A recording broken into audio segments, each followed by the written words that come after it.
For more, we can speak to Sharath Srinivasan, Professor of International Politics and a Fellow of King's College in Cambridge. Also the author of When Peace Kills Politics, International Intervention and Unending Wars in Sudan. Professor, thank you for speaking to Paris Direct. The situation we've seen over the past days and weeks in Al-Fasher, is Sudan plunging once again into genocidal violence? Yes, well, I think for anyone who's been watching closely, those of us who have followed the events either on social media or with contacts closer to the ground, it is really like brutal scenes from a horror film, rampaging violence against civilians in El-Fasher.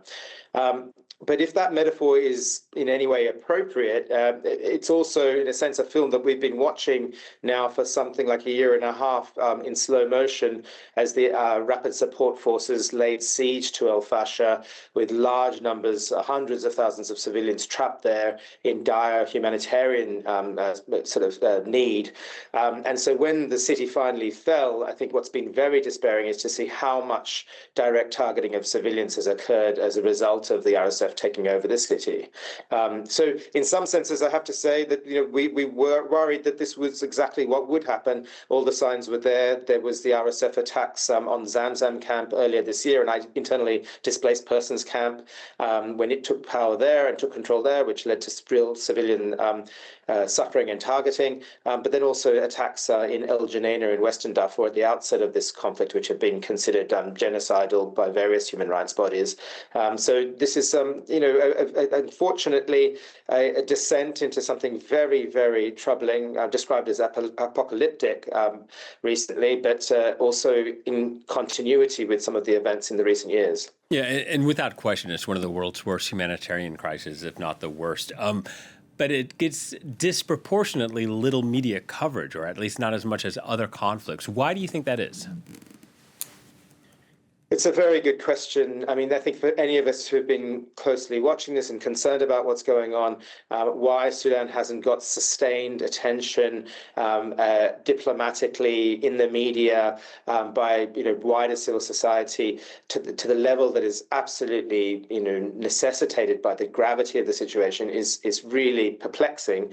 I mean, obviously, the other conflicts in the world, whether they be in Ukraine, Israel, Palestine, have taken in some senses the center stage of media time.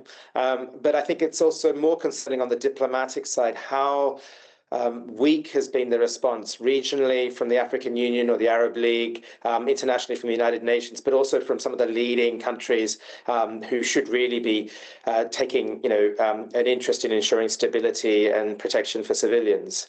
And where are we at right now in this civil? Sorry to interrupt. Where are we at right now on the battleground? Does the RSF have the upper hand? Have we reached a turning point? No, I wouldn't say the RSF has the upper hand. I mean, it has now consolidated its rule over Western Sudan by and large. So El-Fasher was the last major stronghold of the army and its allied forces. And with the fall of El-Fasher, really the RSF has a control over all of Western Sudan, Darfur, the greater Darfur area, with some pockets where that's not the case. And so that creates a sort of de facto partition of the country. I mean, the RSF was routed from the national capital, Khartoum, and Omdurman next to Khartoum earlier this year. So at that point, the army was on the ascendancy. But what's really happened since then is this de facto partition of East and West, which means that the front line as such moves to other parts of the country if the war continues. And that would be probably in the southern central part of the country in what's known as the Kordofan region. And what do we know about accountability within the RSF? They earlier brushed off the allegations of what was going on in El-Fasher. Later on, they said they made arrests. Do we know who the perpetrators were and if they will have justice? Well, yes. So, I mean, certainly the RSF has been very savvy at saying the right things at the right time throughout this war. But really, the proof is in the pudding in terms of the actions on the ground, and the actions on the ground have been consistently horrific. So, the idea that these were aberrations of some rogue actors within the RSF that's out of keeping with its conduct throughout this war is really untenable. Nevertheless, obviously, it's an attempt to hold some perpetrators to account can't be scoffed at. I think what really needs to be understood is that the RSF is a very well-resourced and very well-equipped fighting force, but it has a senior leadership that has national ambitions and has international ties. But underneath that is also a lot of other ethnic militias that it supports and resources, and also just fighting forces, young men who are in for a payment, and those forces have other logics operating. So on the ground in El-Fasher, this is as much about the regional and local conflicts over many decades between ethnic groups, struggle over land, battle over political power and domination, and that has its own logics, and that plays out quite nastily in terms of impacts on civilians of ethnic, different ethnic identities. So the extent to which the RSF command and control can contain that level of violence is deeply suspect. I'm glad you brought that up. Could you go into the RSF's international ties and where some of its funding might come from?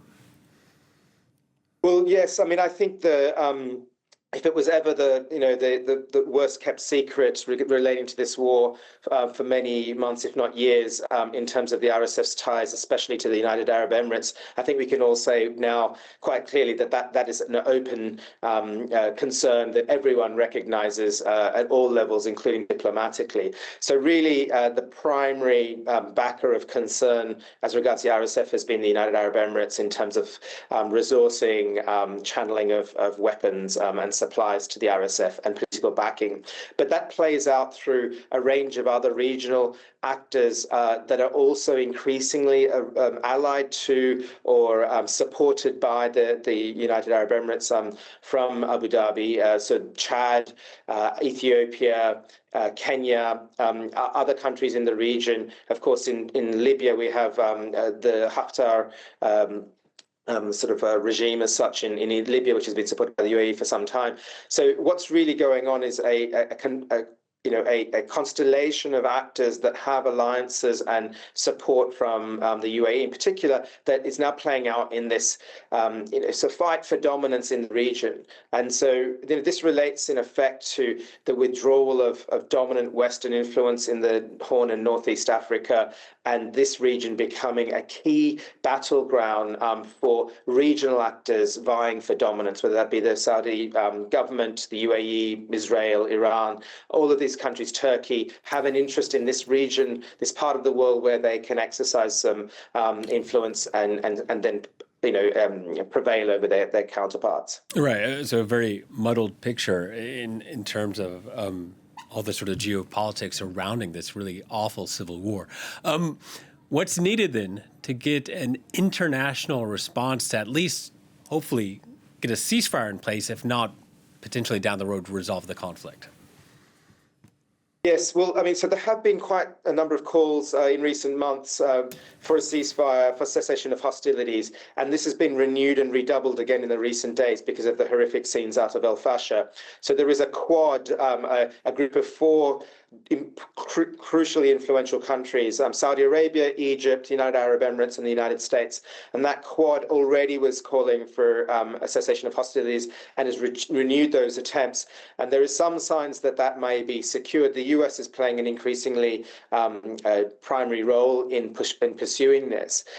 So possibly because now there is a de facto moment of, I think, a stabilization of the front of this war, which is to say, as I said, that de facto partition stabilizing a kind of east-west fracture. This is not good, but what it does allow for is potentially a humanitarian pause, a cessation of hostilities that could lead to civilian protection and humanitarian assistance into the region around El-Fasher if it's managed very, very well. But it's very difficult to see further beyond that what the solutions are, because the countries I mentioned in this quad, except for the US, are heavily also embroiled supporting one side or another in the conflict, whether that's the Sudan Army or the RSF. Professor, thank you so much for your time. Sharath Srinivasan, thank you.